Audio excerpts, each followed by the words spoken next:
Hello friends, welcome to our YouTube channel Vardhan Academy. तो दोस्तों, आज की इस वीडियो में हम लोग जो बिहार एससीईआरटी की साइंस चल रही है 7th क्लास की, उसमें आज हम लोग 3 चैप्टर डिस्कस करेंगे, 6, 7 और 8। ठीक है, तो चलिए स्टार्ट करते हैं। हमारा अध्याय 6 जो है वो है पौधों में पोषण।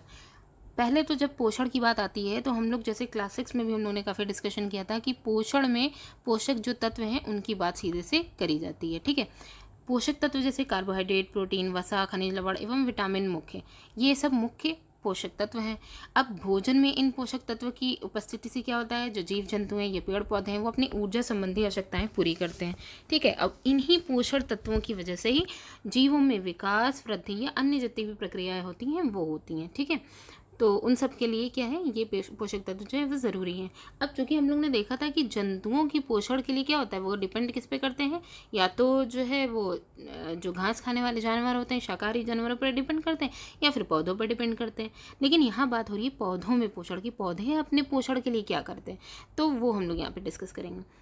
अब पौधों में जो पोषण है तो इसके बारे में हम लोग ये जानते हैं कि पौधे अपना भोजन स्वयं बनाते हैं, तो जाहिर सी बात है वो अपना पोषण भी स्वयं करते होंगे। ठीक है, पौधों में पोषण की विधि में सबसे इम्पॉर्टेंट बात आती है प्रकाश संश्लेषण की प्रक्रिया, जो कि पौधों में भोजन निर्माण की प्रक्रिया है। ठीक है, तो एक छोटी सी इमेजरी बनाई गई है कि कच्चे पदार्थों से कैसे जो है भोजन के रूप में या खाद्य पदार्थ जो है वो कैसे पेड़ पौधे बना रहे हैं। ठीक, तो पहले तो हम लोग ये देख लेते हैं कच्चे पदार्थ क्या क्या हैं। जल एवं खनिज लवण, ये पौधों को कहाँ से मिलते हैं, मिट्टी से मिलते हैं। और जो जड़ें होती हैं पौधों की, वो मिट्टी से खनिज लवण और जल को तने के द्वारा पत्तियों तक पहुंचा देते हैं। ठीक, दूसरा है कार्बन डाइऑक्साइड गैस, ये कहाँ से मिलती है, वायुमंडल से। तो पत्तियों में उपस्थित जो सूक्ष्म रंध्र यानी स्टोमेटा होते हैं, ये इनको एब्जॉर्ब करने का काम करते हैं। ठीक है, अच्छा, अब यहाँ पे देखिए, जिस प्रकार हमें भोजन पकाने के लिए ईंधन से ऊर्जा की ज़रूरत होती है, वैसे ही पौधों को भी सूर्य की रोशनी की जो ऊर्जा है उसकी ज़रूरत होती है। ठीक है, मतलब सूर्य की रोशनी से ही ऊर्जा की प्राप्ति होती है। तो मुख्यतः पौधों के जो हरे भाग हैं वो इस ऊर्जा को संग्रहित करने की क्षमता रखते हैं, क्योंकि इन हरे भागों में एक हरा जो वर्णक है वो प्रेजेंट होता है, जिसको हम क्लोरोफिल यानी पर्णहरित बोलते हैं। ये क्या करता है, सूर्य की ऊर्जा का संग्रहण करने में पत्तियों की मदद करता है। कौन, क्लोरोफिल। ठीक, अब पौधों के द्वारा ये जो ऊर्जा है इसका क्या किया जाता है, उपयोग। अब सनलाइट की ऊर्जा का एब्जॉर्प्शन तो हो गया, अब इसका उपयोग पौधे क्या करेंगे, जल, कार्बन डाइऑक्साइड की सहायता से खाद्य संश्लेषण में इसका यूज़ करेंगे। ठीक है, तो ये पूरी प्रोसेस जिसमें जल और कार्बन डाइऑक्साइड की जो रिएक्शन है वो उसके द्वारा जो सनलाइट है उसकी प्रेजेंस में खाद्य संश्लेषण का जो काम हो रहा है, यानी कि ग्लूकोज के निर्माण का जो काम हो रहा है, वही पूरा क्या कहलाता है, प्रकाश संश्लेषण की प्रक्रिया कहलाती है। सूर्य से प्राप्त ऊर्जा का उपयोग पौधे अपना भोजन बनाने में करते हैं। ठीक है, अच्छा, प्रकाश संश्लेषण की कहानी, कभी मिट्टी कभी पानी, इसमें मेनली ये जो कहानी है, यानी प्रकाश संश्लेषण की जो प्रक्रिया थी उसकी स्टार्टिंग कैसे हुई, तो हम लोग जो थोड़ी बहुत जो इम्पोर्टेंट बात है, क्योंकि कुछ साइंटिस्ट के कभी कभी नाम पूछ लिए जाते हैं। ठीक है, जिस तरीके से एनसीईआरटी है उसकी टू द लाइन पूछ ली जाती है, उसी तरीके से बिहार एससीईआरटी में भी कभी कभी ये एग्जैक्ट लाइन या एग्जैक्ट साइंटिस्ट के नाम सीधे पूछ लिए जाते हैं। ठीक है, तो इसलिए थोड़ा बहुत जो मेन बात है वो हम लोग यहाँ देख लेते हैं। आज से लगभग 350 वर्ष पूर्व सन 1648 में बेल्जियम के वैज्ञानिक जॉन बैप्टिस्ट हेलमोंट, इन्होंने एक इस दिशा में पहला प्रयोग किया। हेलमोंट ने एक बड़े गमले में 90 किलोग्राम मिट्टी लिया, उसमें 2.268 किलोग्राम के बिलो, जिससे क्रिकेट बैट बनता है, लकड़ी, ठीक है, जिसकी लकड़ी से, तो इस पौधे को लगाया। उसने सुनिश्चित किया कि गमले की मिट्टी में हवा के अतिरिक्त अन्य कोई चीज़, यहाँ तक कि धूल भी नहीं जा सके। पौधे को उसने आसूत जल और वर्षा के जल से सींचा पौधे को। ठीक है, लगभग 5 साल चले प्रयोग के बाद जब हेलमोंट ने पौधे की मिट्टी का वजन लिया तो पाया कि मिट्टी के वजन में मामूली सी कमी आई।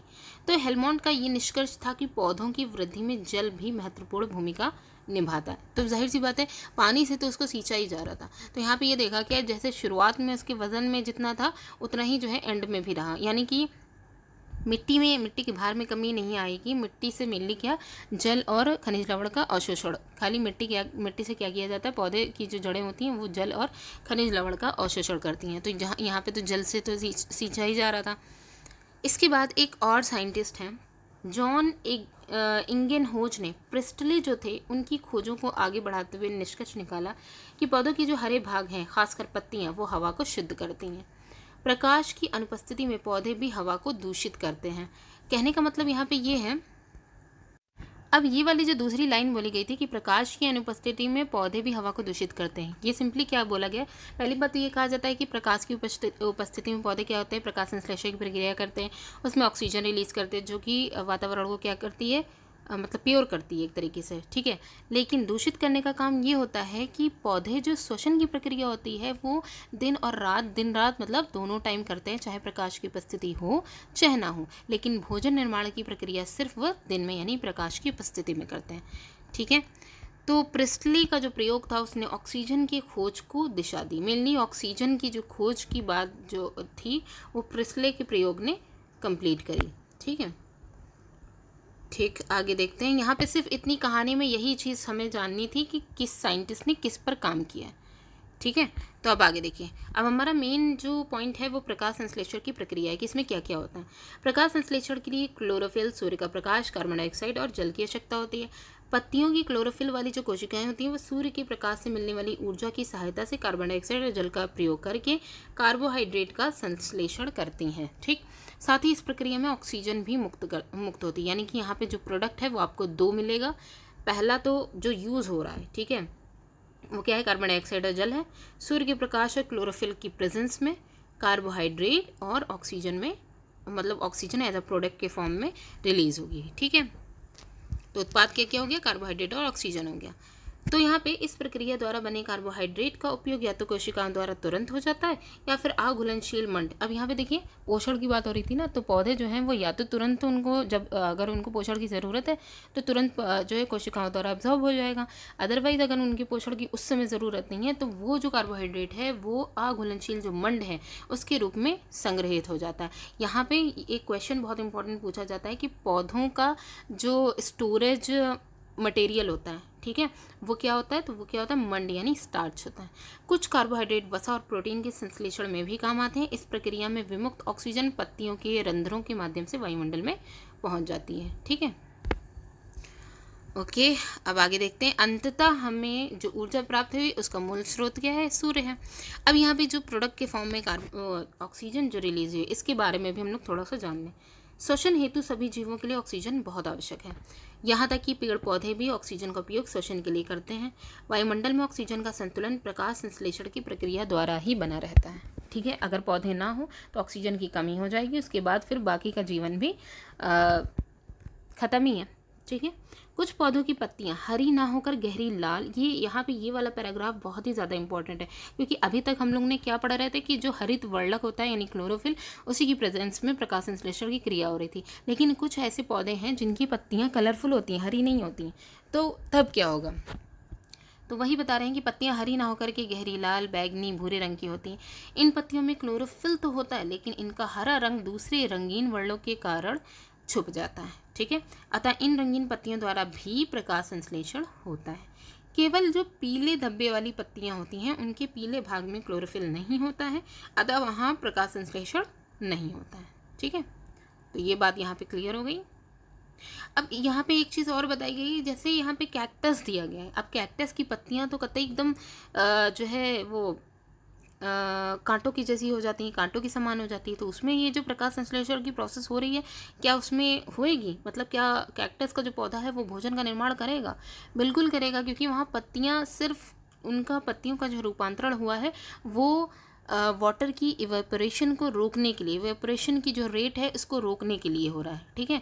लेकिन उसका जो स्टेम होता है, जो तना होता है, वो तो मांसल होता है, वो तो ग्रीन कलर का होता है। तो यहाँ पे क्या बोला है, प्रकाश संश्लेषण की प्रक्रिया जो होती है वो जितने भी पौधे के हरे भाग होते हैं उन सब में होती है, ठीक है। ओके, आगे देखिए। ठीक है, यहाँ पे देखिए, प्रकाश संश्लेषण द्वारा पौधों में कार्बोहाइड्रेट का संश्लेषण होता है जो कार्बन और हाइड्रोजन और ऑक्सीजन से बनता है। प्रोटीन, वसा आदि की संश्लेषण में भी इसका उपयोग होता है, ये जो अभी हम लोगों ने डिस्कस किया था। लेकिन प्रोटीन के संश्लेषण में इनके अतिरिक्त नाइट्रोजन की भी आवश्यकता होती है, तो इसलिए वायुमंडल में सबसे अधिक नाइट्रोजन गैस की मात्रा होती है। लेकिन पौधे इसे सीधे उपयोग नहीं कर सकते, उनमें इतनी क्षमता नहीं होती है। तो अब ये जो नाइट्रोजन है इसका यूज़ पौधे कैसे करेंगे? तो यहाँ पे मिट्टी में कुछ ऐसे जीवाणु यानी सूक्ष्म जीव पाए जाते हैं जो गैसीय नाइट्रोजन को उपयोगी यौगिक में बदल देते हैं। ये यौगिक जल के साथ पौधों द्वारा अवशोषित किए जाते हैं।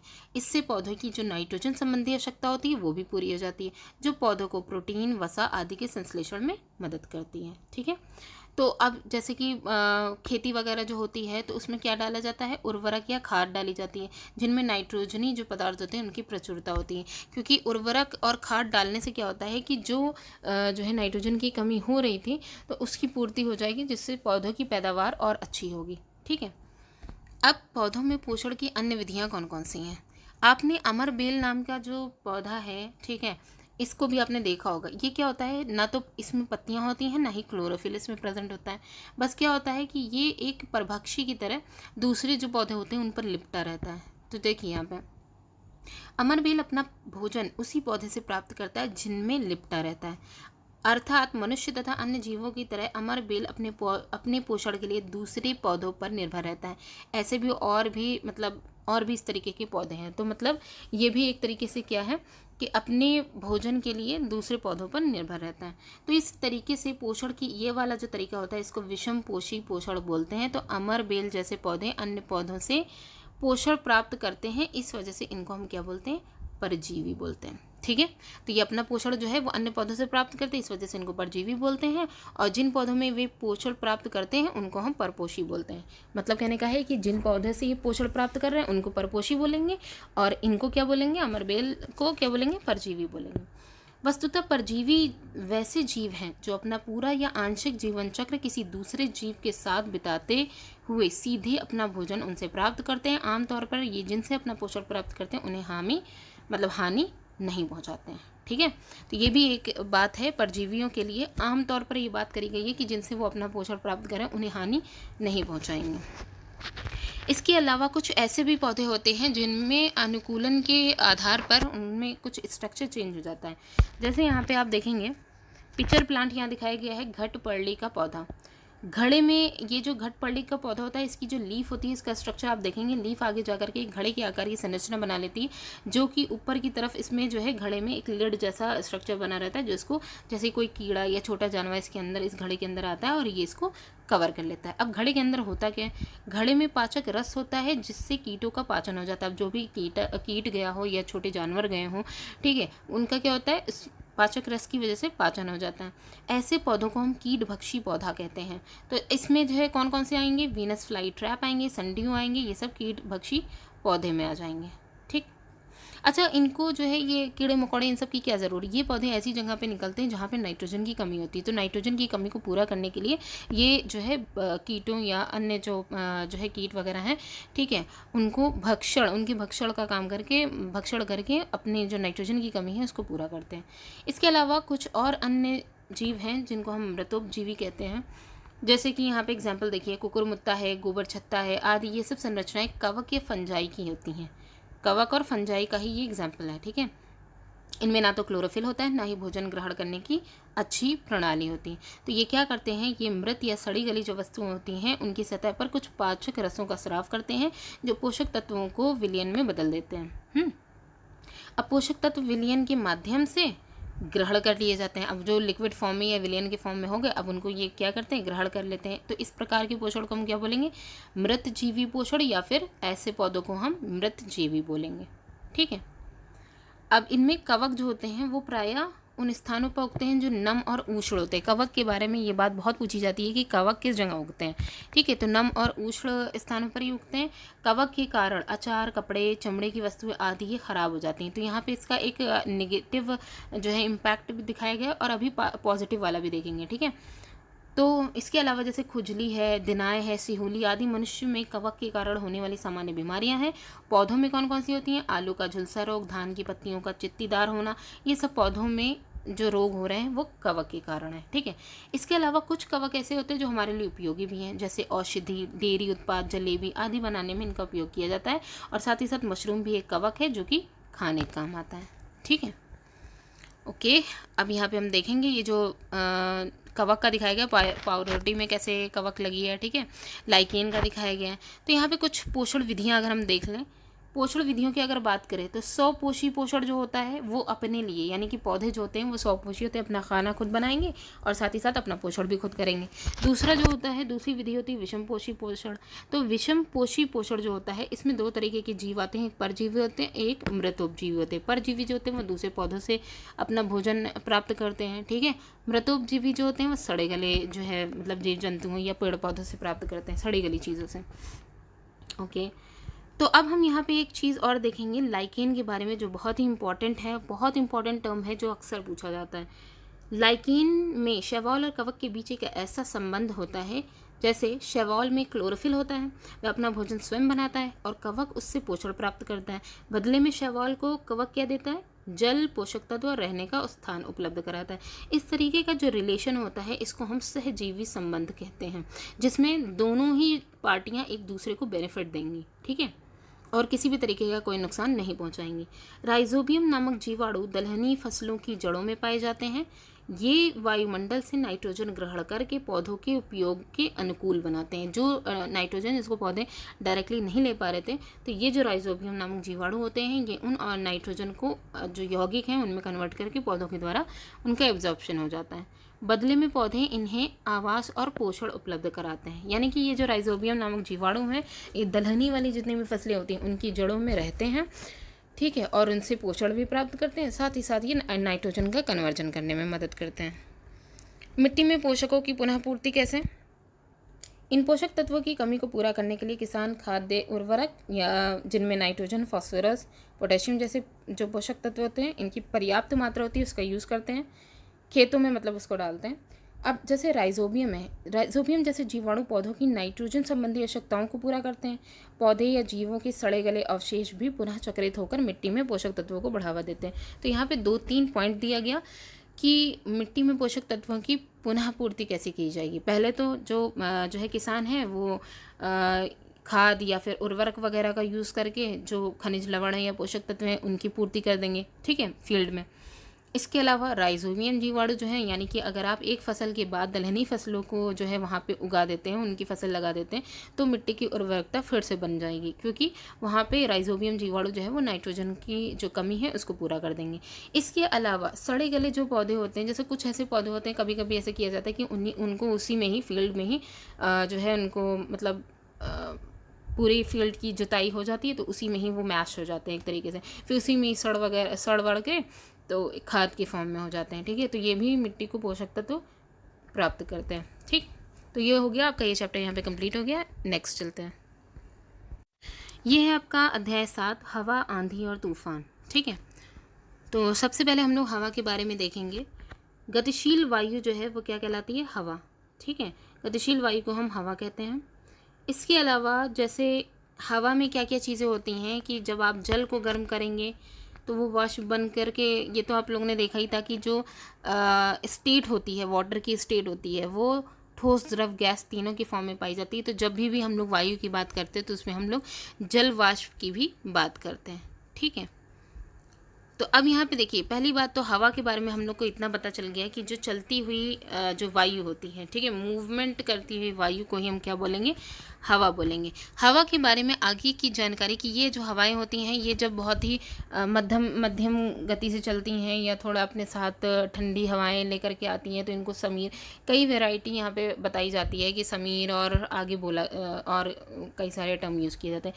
इस चैप्टर में हम लोग यहाँ पे मेनली हवा की मैकेनिक्स को देखेंगे कि यही जो बहुत ही अच्छी या सुखद जो है लगने वाली जो हवा है वो आगे जा कर के और ज़्यादा हार्मफुल भी कैसे हो सकती है। तो कुछ यहाँ पे टर्म है, जैसे हवा का वेग बढ़ने पर वेग बढ़ने के साथ साथ वायु का जो दाब है वो घटता है। ये एक टर्म है कि जैसे ही हवा जो है उसका वेग बढ़ेगा, उसकी स्पीड बढ़ेगी, तो वहाँ पे उसका जो प्रेशर है वायु का वो कम हो जाएगा। जैसे फूंकने पर कागज़ ऊपर की ओर उठता है। जब हम फूंकते हैं तो कागज़ के ऊपरी क्षेत्र में फूंकी गई गति के कारण वायु दाब घटता है, जिसके कारण कागज़ स्वतः ऊपर खिंच जाती है। तो देखिए होता क्या है कि जब एक आप पतली स्ट्रिप लीजिए और पतली स्ट्रिप को आप पिक्चर में भी देख सकते हैं, देखिए यहाँ पे दिखाया गया, ठीक है, ये वाला। तो ये जो कागज़ की पतली स्ट्रिप है, इसको जब आप लेंगे तो पहले अगर आप फूंक नहीं रहे होंगे तो वो नीचे की तरफ गिरी होगी। इसका मतलब सिंपल ये है कि प्रेशर, वायु का जो प्रेशर है वो उसके ऊपर पड़ रहा है। लेकिन जब हम फूंकने लगेंगे तो हम ये देखेंगे कि जो हवा है वो इस स्ट्रिप के नीचे की तरफ से बहना चालू की है। तो जिधर की तरफ से हवा का जो बहाव है वो तेज़ होगा, जैसे कि आप यहाँ पे देख सकते हैं हवा का बहाव, ये जो स्ट्रिप है इसमें नीचे की तरफ से अगर हो रहा है तो वायु दाब जो है, जो कि ऊपर की तरफ से वायु दाब उसके स्ट्रिप के ऊपर पड़ रहा था, वो कम होने लगेगा। जैसे ही वो कम होगा स्ट्रिप आगे की तरफ उड़ने लगेगी। ठीक है, तो यहाँ पे ये जो टर्म था वो क्लियर हो गया कि हवा का वेग बढ़ने से वायु दाब घटता है। इसका सबसे अच्छा एग्जाम्पल है एरोप्लेन। एरोप्लेन में आपने देखा होगा कि जो एरोप्लेन होता है इसमें क्या होता है कि वायु दाब के बीच में अंतर दिखाया जाता है कि जब उसका जो है, जब एरोप्लेन की उड़ने की कंडीशन जब होती है तो क्या होता है कि उसके जो पंख होते हैं, आपने देखा होगा कि एरोप्लेन की जो पंख होते हैं उसके पीछे की साइड, जस्ट पीछे की और नीचे की साइड में ब्लोवर्स लगे होते हैं। ठीक है, जिनकी वजह से क्या होता है कि हवा का बहाव नीचे की तरफ बहुत तेज़ कर दिया जाता है, जिससे क्या होता है कि जहाँ पे यही जो टर्म यूज़ किया गया है कि हवा की गति जैसे ही तेज़ होगी वैसे ही क्या होगा, प्रेशर, जो वायु का प्रेशर जो पड़ रहा होगा जिस भी वस्तु पर पड़ रहा होगा वो कम हो जाएगा। ठीक है, दाब कम हो जाएगा। तो वायु दाब के बीच में यही जो अंतर होता है वो हवा के वेग के अधिक होने के कारण होता है, और फिर वो वस्तु क्या होती है, हवा का जैसे प्रेशर कम होगा वो वस्तु हल्की हो जाएगी और उड़ने लग जाएगी। ठीक, इसके अलावा एक और टर्म है, वायु गर्म होने पर फैलती है। बहुत इंपॉर्टेंट पॉइंट है, तो इसको आप यहाँ से देख सकते हैं। जैसे यहाँ बोला गया है कि गर्म होने पर हवा क्या होती है, हल्की हो जाती है। हवा गर्म होने पर फैलती है जिसके कारण वो विरल हो जाती है। जब वो गर्म होएगी तो क्या होगी, वो फैलेगी, और फैलेगी तो हवा की जो पार्टिकल है वो दूर दूर होंगी तो और भी ज़्यादा वो विरल हो जाएगी। ठीक है, और वह जब हल्की है तो वो जो भी हल्की चीज़ होती है वो ऊपर उठने लग जाती है, अतः वह ऊपर की ओर जाती है। तभी आपने देखा होगा कि जो धुआं होता है, धुआं क्या, किसी भी चीज़ को जब हम गर्म करते हैं तभी धुआं उठता है, और अक्सर करके धुआं का जो बहाव होता है वो ऊपर की तरफ होता है। ठीक है, तो इसके पीछे यही एक कारण है कि जब हवा जो है वो गर्म होती है तो विरल होकर के वो ऊपर की तरफ उठने लगती है। जिस स्थान या क्षेत्र की वायु गर्म होने के कारण ऊपर उठती है उस स्थान का वायु दाब क्या होता है, कम हो जाता है। तो यहाँ पे वायु दाब का जो एक और जो है पॉइंट यहाँ पे दिया गया है कि हवा के गर्म होने पर वो विरल होगी और वहाँ पे प्रेशर जो होगा वायु का वो भी कम हो जाएगा। अन्य जगहों से हवा वहाँ, और फिर उसके बाद जैसे आपने यहाँ पे एक जो 6th क्लास में आपने समीर वाला जो देखा था वो यहाँ पे भी हम लोग एक बार देखेंगे। तो उसमें क्या हुआ था कि जब अर्थ के यानी कि धरती के पास की जो हवा थी वो जब धरती जो है जैसे ही जो है गर्म होती है तो वहाँ के पास की हवा क्या होती है, वो गर्म होकर के हल्की हो जाती है और वायु का प्रेशर इस पर कम होने लग जाता है, और वो हल्की होकर के जैसे ही ऊपर उठती है तो उसकी जगह जो खाली हुई है तो समुद्र की तरफ से आने वाली जो ठंडी और भारी हवाएं होती हैं वो आकर के इसकी जगह घेर लेती हैं। ठीक है, तो वही बात है कि जो जगहें कम, मतलब कि जो जगह खाली हुई है वहाँ पे अन्य जगह आकर के उसकी जगह ले लेती हैं। ठीक है, तो ये दोनों में ही जो है प्रेशर जो है वो हवा का जो प्रेशर है वो कम होने का रीज़न बताया गया। इसके अलावा आप यहाँ पे एक चीज़ और देखेंगे, ये जो स्थितियाँ अभी आपको बताई गई थी कि हवा के जो है मतलब गर्म होने पर वो हल्की हो जाती है, ऊपर की तरफ उठने लगती है, उसका एक एग्जाम्पल है पृथ्वी की धरातल का असमान रूप से गर्म होना। तो यहाँ पे आप पहले इस कंटेंट को पढ़ लीजिए, उसके बाद पिक्चर के थ्रू आपको बताते हैं। जैसे कि भूमध्य रेखा के निकट की वायु सूर्य से अधिकतम ऊष्मा मिलने के कारण गर्म हो जाती है। भूमध्य रेखा किसे कहते हैं, इक्वेटर लाइन जो होती है, ये वाली बीच वाली जो अर्थ को 2 पार्ट में डिवाइड करती है, 2 अर्थ स्क्वायर में, ठीक है, डिवाइड करती है। तो यहाँ पर क्या होता है कि यहाँ पे सनलाइट की सीधी रेखा, एकदम सीधी रेखा पड़ती है जिसमें कोई भी डिस्ट्रैक्शन नहीं होता है, तो इसी वजह से ये एरिया बहुत गर्म होते हैं। तो क्या होता है कि ये जो भूमध्य रेखा वाला जो उसके पास वाला जो एरिया होता है वहाँ सूर्य की अधिकतम ऊष्मा मिलने के कारण गर्म जो हवा होती है वो गर्म हो जाती है, और परिणाम स्वरूप क्या होता है, ऊपर की तरफ उठती है। भूमध्य रेखा के दोनों ओर स्थित 0 से 30 डिग्री अक्षांश पट्टियाँ, यहाँ पे अगर आप देखेंगे तो यहाँ पे क्या होगा, 0 डिग्री होंगी। तो इसके इधर भी और इधर भी, ठीक है, दोनों ही अक्षांश की पट्टियों के क्षेत्र की बात करी जा रही है। तो यहाँ पे आप देखेंगे कि ये वाला जो पोर्शन है 0 से लेकर के यहाँ पे 27 समथिंग ऐसे दिया जाता है, तो थोड़ा सा ऊपर ले लीजिए, 30 डिग्री बात करी जा रही है ना, तो 30 डिग्री से ठंडी हवा भूमध्य क्षेत्र की ओर आने लग जाती है। अब जाहिर सी बात है कि ये जो एरिया है ये क्या है, भूमध्य क्षेत्र है। यहाँ पे सूर्य की सीधी रेखाएं पड़ रही हैं, सीधी रेखाएं पड़ रही हैं, इस वजह से यहाँ की जो वायु है वो गर्म होकर के हल्की हो जाएगी और उठने लग जाएगी। ठीक है, तो यहाँ पे जो जगह है वो खाली होगी, इसे भरने के लिए यहाँ पे क्या बताया गया है, भूमध्य रेखा के दोनों तरफ, इधर भी और इधर भी, ठीक है, दोनों तरफ 0 से 30 डिग्री अक्षांश पट्टी के क्षेत्रों से ठंडी हवा, यानी कि यहाँ से इस पोर्शन की जो ठंडी हवाएं हैं वो भूमध्य रेखा की तरफ आने लग जाती हैं। तो इधर से भी आ रही हैं और इधर से भी आ रही हैं, ठीक है। इसी प्रकार की स्थिति ध्रुवों और 60 डिग्री अक्षांश के बीच भी लागू होती है। अब ध्रुवों पर आप जानते हैं बहुत ज़्यादा वहाँ पे टेम्परेचर गिरा रहता है, ठीक है। वहाँ से यहाँ ये वाला जो पोर्शन होता है इसमें भी सेम पैटर्न चलता है।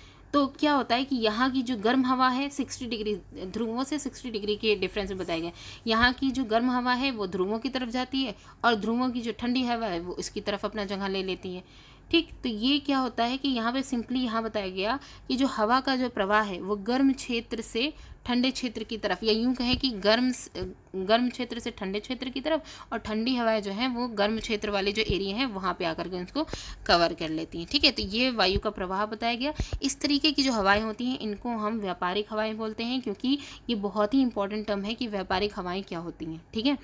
क्योंकि पुराने समय में व्यापारियों की जहाज़ इन हवाओं के सहारे आगे बढ़ते थे, तब जहाज़ पतवार वाले होते थे और हवा के सहारे वो चला करते थे, ठीक। तो इसको क्या बोलते हैं, भारतीय उपमहाद्वीप में जो मानसूनी हवाएं जो चलती हैं इनको हम व्यापारिक हवाएं बोलते हैं। दूसरा यहाँ पे एक और टर्म है थल और जल का असमान रूप से गर्म होना, यहीं पे हम लोग समीर की बात करेंगे, ठीक है। गर्मियों में अधिकांश समय मध्य और उत्तर भारत के जो मैदानी क्षेत्र होते हैं, मैदानी तथा रेगिस्तानी क्षेत्र समुद्र जल की अपेक्षा अधिक गर्म होते हैं। कहाँ कहाँ की ये भी ध्यान दे दीजिए, क्या बोल रहे हैं ये, गर्मियों में अधिकांश समय मध्य और उत्तर भारत, मध्य और उत्तर भारत के मैदानी और रेगिस्तानी क्षेत्र समुद्र की अपेक्षा अधिक गर्म होते हैं। अतः हवा समुद्र से भारतीय उपमहाद्वीप की ओर बहती है। जैसे कि हम लोगों ने समीर में देखा था कि गर्म हवा जैसी ऊपर उठती है धरातल वाली, वो ऊपर उठती है तो समुद्र की तरफ से ठंडी हवाएं उसकी जगह ले लेती हैं, ठीक है। तो समुद्र से आने वाली हवाएं अपने साथ जलवाष्प भी लाती हैं, जिससे वर्षा होती है। इसी को ही हम क्या बोलते हैं, मानसूनी हवाएं बोलते हैं। यही जो समुद्र से समुद्री समीर जो होती है, तो उसी के ही कारण जो हवाएं जिनमें जलवाष्प प्रेजेंट होता है वो मानसूनी हवाएं कहलाती हैं, जो अपने साथ वर्षा लेकर आती हैं। अब यही सब जो हवाएं थी जो अभी तक के तो बेनिफिटेड थी, ठीक है, लेकिन जब ये बहुत ज़्यादा हार्श हो जाती हैं, यानी कि बहुत ज़्यादा बारिश या बहुत ज़्यादा इनका जो बहाव है वो तेज़ हो जाता है, जैसे आंधी किसे कहेंगे, काफ़ी तेज़ गति से चलने वाली तीव्र हवाएं आंधी कहलाती हैं। यही समुद्र की तरफ से आने वाली जो ठंडी हवाएं हैं, अगर इनकी स्पीड तेज़ हो जाए तो क्या हो जाएगा, आंधी का रूप ले लेंगे। इसके अलावा चक्रवात, यहाँ पे साइक्लोन की भी बात करी गई है। जैसे गर्म हवा के ऊपर उठने के साथ वायुदाब कम हो जाता है, ये तो हम लोगों ने देखा ही था, वायुदाब प्रेशर कम हो रहा था, जिससे उत्पन्न खाली जगह को भरने के लिए प्रबल वेग वाली अधिक हवाएं समुद्र की तरफ से या जहाँ से भी मतलब आ रही हैं ठंडी हवाएं वो आ जाती हैं उसकी जगह लेने के लिए। अब प्रबल वेग की जो हवा है उनके आने से पुनः वायुदाब, तेज़ हवाएं जो आई जो कि ज़्यादा प्रेशर वाली थी, वो जैसा ही आई तो फिर से क्या हुआ कि वायुदाब फिर वहाँ पे उस जगह पे कम हो गया और अधिक तेज़ हवाएं आने लगी। तो इस तरीके से क्या हुआ, ये एक चक्र बन गया। यानी कि ये जो मतलब गर्म होकर के धरातल से वायु गर्म होकर के ऊपर उठती गई, प्रेशर कम होता गया, तेज़ जो हवाएं थी ठंडी हवाएं वो उसकी जगह जैसे जैसे लेती गई वैसे वैसे जब वो उसकी जगह लें तो फिर से जो है प्रेशर कम हो जाए, फिर वही चीज़ हो। ये सर्किल जब कई बार हो गया तो क्या है कि अनेक परतों की ये कुंडली बना लेता है और इसी स्थिति को हम क्या बोलते हैं, चक्रवात बोलते हैं। इस स्थिति में अक्सर समुद्र के, ये स्थिति कब होती है, समुद्र के ऊपर होती है या जिसके कारण बादलों को भी ये अपने साथ ले आती है, ठीक है। तो यही जो चक्रवात है जब स्थल की ओर बढ़ती है तब तटीय क्षेत्रों में तेज हवाओं के साथ भारी वर्षा करती हैं, यही जो चक्रवात है, ठीक है।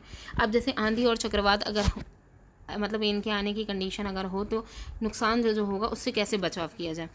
तो चूंकि आप जान रहे हैं कि चक्रवात प्रबल हवाएं होती हैं, ठीक है, तो घर और मतलब वृक्ष वगैरह इन सब का बहुत नुकसान करेंगे। तो ऐसी जगहों पे क्या होना चाहिए कि हम लोग को कोशिश करनी चाहिए कि ऐसी जगहों पे चले जाएं जहाँ पे जो कि ज़मीन से, जैसे कि ग्राउंड फ्लोर पे जो घर बने होते हैं या फिर बेसमेंट में जो घर बने होते हैं तो बेसमेंट में छुपने की जगह हो, ठीक है। या फिर चक्रवात का पूर्व जो है मतलब संचार के थ्रू पूर्व अनुमान उसका लगाया जा सके, और अगर सूचना दी जा रही है तो लोगों को उसको नज़रअंदाज नहीं करना चाहिए, एक दूसरे की हेल्प करनी चाहिए, ठीक है। और इसके साथ साथ अब ये जो चक्रवात है ये अलग अलग जगहों पे अलग अलग नाम से भी जाने जाते हैं। जैसे अमेरिका में इसे ह्यूरिकेन बोलते हैं और पूर्व एशिया में इसे टाइफून बोलते हैं। अब जैसे अगर आपको ये जानना है कि ये जो चक्रवात हैं इनके आने की कंडीशन मतलब पहले से ही पता चल जाए कि हाँ कुछ मतलब चक्रवात जैसी कंडीशन आ रही है या और भी चीज़ें, तो इनके लिए ये इंस्ट्रूमेंट बनाया जाता है जिसको हम बोलते हैं दिशा सूचक।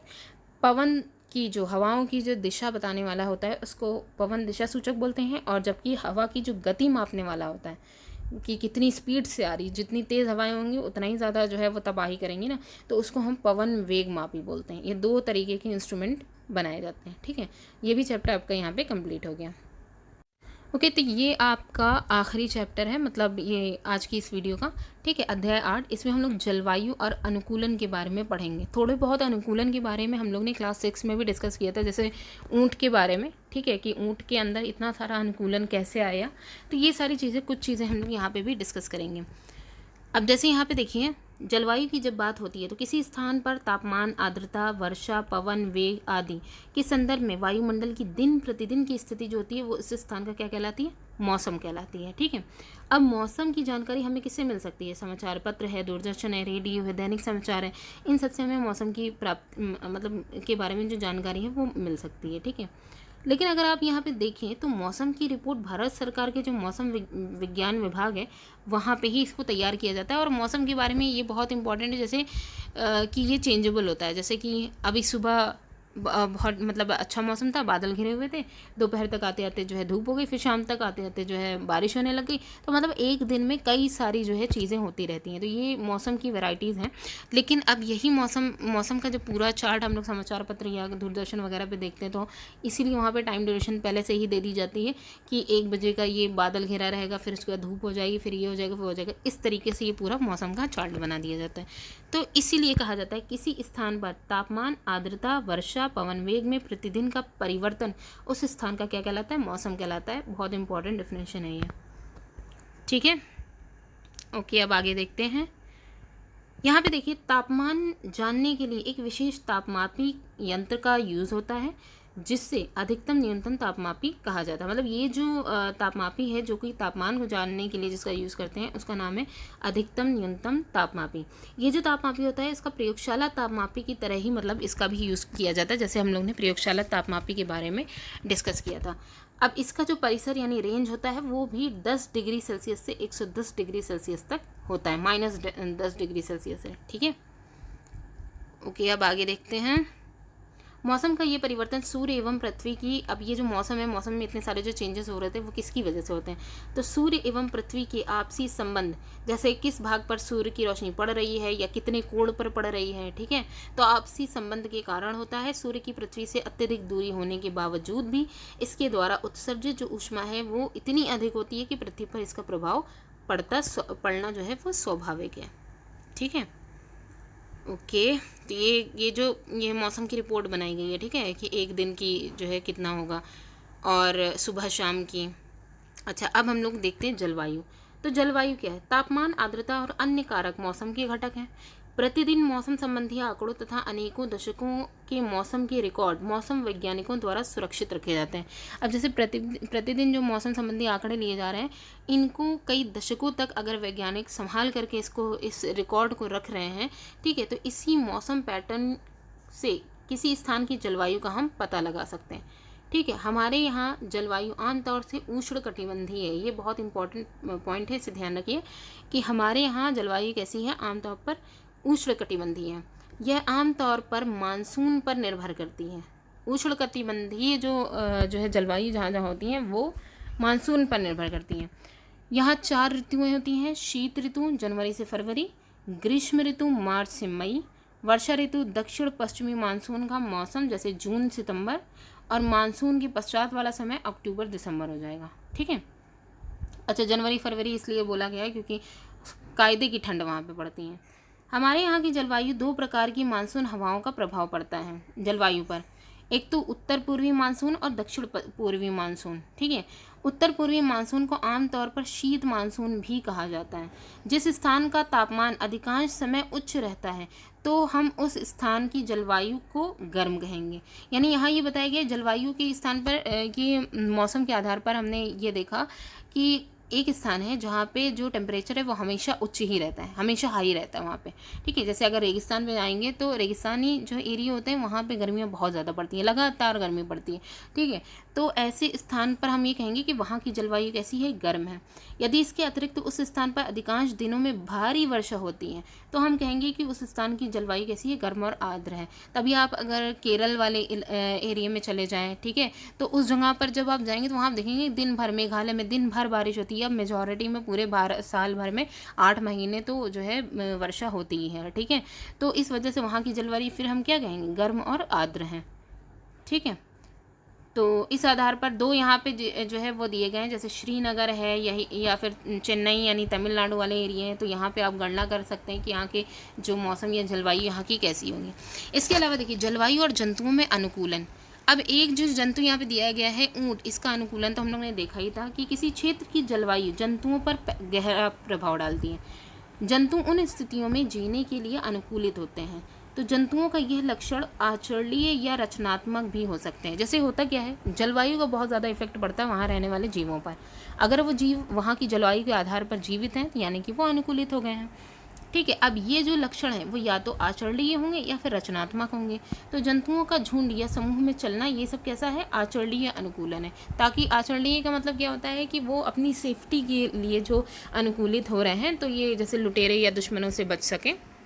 अब यहाँ पे जैसे दिखाया गया है कि ऊँट की शारीरिक रचना, ये सब जो गुण हैं वो मरुस्थलीय प्रदेश की जो जलवायु है उसके अनुसार एक रचनात्मक अनुकूलन है। क्योंकि आप देखेंगे कि ऊँट में एक रचनात्मक बनावट देखने को मिलती है। हम का यूज़ क्यों हो रहा है, आँखों की जो आँखें हैं उनकी जो आईलेट्स वगैरह होती हैं वो इस तरीके से आँखों को कवर करने वाली क्यों बनी रहती हैं, ठीक है। या फिर जो ऊँट के जो पैर होते हैं वो इस तरीके से गद्देदार क्यों हैं, उनके लंबे क्यों हैं, ये सब क्या है, रचनात्मक अनुकूलन है। अब इसके बाद आप देखेंगे ध्रुवीय भालू। ध्रुवीय क्षेत्र यानी पोलर रीजन में पृथ्वी के दोनों ध्रुवों के समीप ये स्थित होते हैं। ये जो ध्रुवीय रीजन है ये दोनों ही जो पोल होते हैं, साउथ पोल और नॉर्थ पोल, दोनों के पास होते हैं, ठीक है। जैसे उत्तरी ध्रुव एवं दक्षिणी ध्रुव।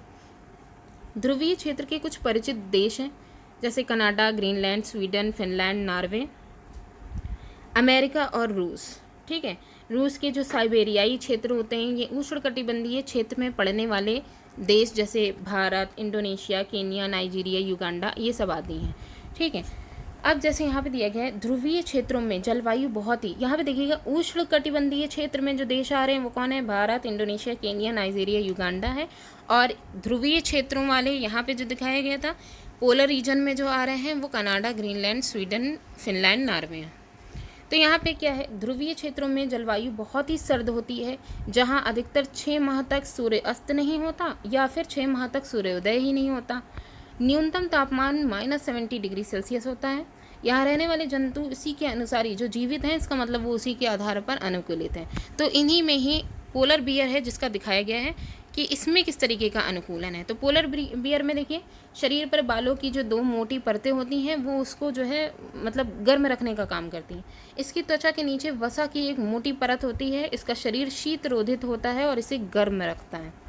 सूंघने की शक्ति बहुत ज़्यादा तीव्र होती है ताकि ये अपने जो है शिकार को आसानी से ढूंढ सके, पकड़ सकें। सफ़ेद बाल जो इसके होते हैं उसका एक और भी बहुत इंपॉर्टेंट काम होता है कि वो सफ़ेद बर्फ़ की पृष्ठभूमि जो है उसमें आसानी से वो छिपा ले अपने आप को, तो कोई इसे नहीं जान पाएगा। यहाँ तक कि इसके जो परभक्षी होते हैं या जिन्हें और शिकार जिनको मतलब ये जिसको शिकार करना चाह रहे हैं वो भी इनको आसानी से नहीं देख पाएंगे। नाखून इनके मुड़े हुए लंबे पैने होते हैं जिससे वो बर्फ़ में आसानी से चल सकें। इसके अलावा एक और है जिन्हें हम पेंगुइन बोलेंगे। इसी ध्रुवीय क्षेत्र में एक अन्य परिचित जंतु पेंगुइन है। इनके शरीर में भी सर्दी से बचने के लिए मोटी चर्बी की परत होती है। ये एक अच्छे तैराक भी हैं और तैरने के लिए पैरों में जाल जैसा बना लेते हैं। इनके बारे में, पेंगुइन के बारे में बहुत इंपॉर्टेंट पूछा जाता है कि ये एक अच्छे तैराक हैं, ठीक है। इस क्षेत्र में रहने वाले अन्य प्रकार के प्राणी भी हैं जैसे मछलियाँ, कस्तूरी मृग, रेनडियर्स, लोमड़ी, सील, व्हेल, अन्य कई प्रकार के पक्षी यहाँ पे मिलते हैं, ठीक है। प्रवासी पक्षी किसे कहते हैं? साइबेरियाई क्रेन इसके उदाहरण है। जैसे होता क्या है, अब जो मछलियाँ होती हैं वो तो ठंडे, जब मौसम बहुत ज़्यादा टेम्परेचर गिर जाता है तो वो तो गहरे पानी में चली जाती हैं, और गहरा पानी जो होता है वो बाहर के एटमॉस्फेयर के अकॉर्डिंग मतलब कम जो है ठंडा होता है, ठीक है। लेकिन जो पक्षी होते हैं वो अपने आप को कहाँ छुपाएं, तो वो अपने आप को बचाने के लिए इन जो है जगहों से, जो गर्म जगहें होती हैं वहाँ पर प्रवास करके चले जाते हैं। ठीक है, तो ऐसे पक्षियों को हम प्रवासी बोलते हैं। तो इनमें एग्जाम्पल है साइबेरियाई क्रेन, इसके उदाहरण है जो साइबेरिया से भारत में राजस्थान एवं हरियाणा के जो सुल्तानपुर हैं इसमें सर्दियों में प्रवास के लिए जाते हैं। उष्णकटिबंधीय जो क्षेत्र होते हैं उनमें जंतुओं का अनुकूलन कैसा होगा? हमारा देश यानी भारत उष्ण कटिबंधीय क्षेत्र जो है उसमें आता है, जहाँ की जलवायु सामान्यतः गर्म और नम रहती है। ठीक है, इसके कारण यहाँ के वर्षावन घने पेड़ों से जो है वन यहाँ के हैं वो घने पेड़ों से भरे होते हैं। यहाँ जैव विविधता भी बहुत काफ़ी अधिक पाई जाती है। जलवायु और विशिष्ट भौगोलिक परिस्थितियों के कारण भारत में कई जगहों पर विशेष और अधिक जैव विविधता पाई जाती है। इसी वजह से इन्हें बायोडाइवर्सिटी हॉट स्पॉट माना जाता है। हॉट स्पॉट का मतलब ये होता है जहाँ पे बहुत ज़्यादा जो है ये डाइवर्सिटी जैव विविधताएँ पाई जाएँ। इसके कुछ उदाहरण हैं जैसे नंदा देवी नीलगिरी जैव मंडल, पश्चिम तटीय सह्याद्री और उत्तरी पूर्वी हिमालय क्षेत्र, इनको बायोडाइवर्सिटी का हॉट स्पॉट भी माना जाता है। इसके अलावा वर्षा वन, पतझड़ वन, शुष्क शीतोष्ण वन, शंकुधारी वन, मरुभूमि वन, हर तरीके के वनों में अलग अलग जंतु और वनस्पतियां पाई जाती हैं। अब एशिया और विशेषकर भारतीय उपमहाद्वीप में बंदरों की भी कई सारी प्रजातियां पाई जाती हैं। उसमें यहाँ पे आप देखेंगे एक हनुमान लंगूर, ये बंदर की ही प्रजाति है। ये भारतीय बंदरों में सबसे अधिक पाया जाता है। ये बंदर कन्याकुमारी से हिमालय की जो फुट हिल हैं वहाँ तक के राजस्थान के रेगिस्तान से उत्तर पश्चिम की घनी वर्षा वनों तक सभी क्षेत्रों में ये पाए जाते हैं। मेजॉरिटी में इनकी संख्या आपको भारत में देखने को मिलेंगी। ठीक है, अब इनका अनुकूलन भी यहाँ के हिसाब से ही है, तो इस वजह से कोई विशेष पोषण नहीं, मतलब इनके लिए कोई स्पेशल पोषण की ज़रूरत नहीं होती है। इस वजह से ये सभी तरह के जो जंगल होते हैं वहाँ पे ये ज़िंदा रह सकते हैं। इनका खाना मुख्यतः फल फूल और नई पत्तियाँ रहता है। ठीक है, और इसके अलावा एक और इम्पॉर्टेंट चीज़ है कि हम हनुमान लंगूर हमेशा टोलियों में रहते हैं और टोलियों में ये खाना ढूंढते हैं। इसी कारण ये भारतीय जंगलों का सबसे सफल जंतु है। ठीक है, भारत में कई जंगलों में एशियाई हाथी, अब यहाँ पे हम लोग हाथी की बात करेंगे। एशियाई हाथी जो है वो कई जंगलों में पाए जाते हैं। ठीक है, अब ये जो हाथी हैं, अब इनके सूंड, कान, ये सब तो नॉर्मल चीज़ है। जो इम्पोर्टेंट है वो यहाँ पे देखें, उनकी सूंड घास काटने चुनने के लिए तथा टहनी या पत्ते तोड़कर मुंह में डालने के लिए अडेप्टेड है। आकार में बड़ा होने के कारण शरीर की जो सतह है उस पर वाष्पन जो है वो आसानी से नहीं हो पाता है। इस वजह से अपने आप को ठंडा रखने के लिए हमेशा कान को हिलाते रहते हैं। ये क्वेश्चन बहुत पूछा जाता है कि हाथी जो है अपने कान को बार बार क्यों हिला रहा है, तो ये इसलिए हिलाता है ताकि अपने बॉडी के टेम्परेचर को मेंटेन कर सके। इससे इसकी शरीर का तापमान नियंत्रित करने में मदद मिलती है। अफ्रीका में गर्मी का मौसम भारत से कहीं अधिक तेज होता है। इस वजह से वहाँ का अनुकूलन, आप वहाँ के हाथियों को आप देखेंगे तो तापमान नियंत्रित करने के लिए अफ्रीकन जो हाथी होते हैं उनके कान भारतीय हाथियों के कानों से बहुत बड़े होते हैं। ठीक है, तो ये जो चैप्टर था, ये तीनों चैप्टर आपके यहाँ पे कंप्लीट हो जाते हैं। किसी भी तरीके की कोई भी डाउट या कोई क्वेश्चन हो तो आप हमें कमेंट में ज़रूर पूछिएगा। ठीक है, थैंक्स फॉर वॉचिंग।